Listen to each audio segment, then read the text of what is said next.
In this video, I'll show you how to fix if Limbus Company is crashing on your device. First of all, you need to open the Steam and go to the library, where you need to find the Limbus Company.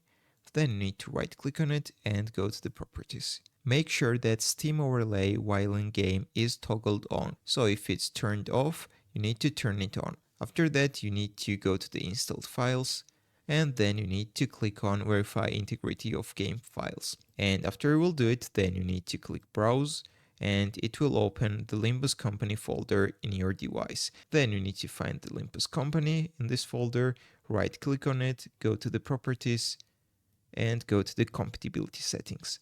Then you need to check this, run this program in compatibility mode. Then you need to disable full screen optimizations. And you also need to tick this, run this program as an administrator.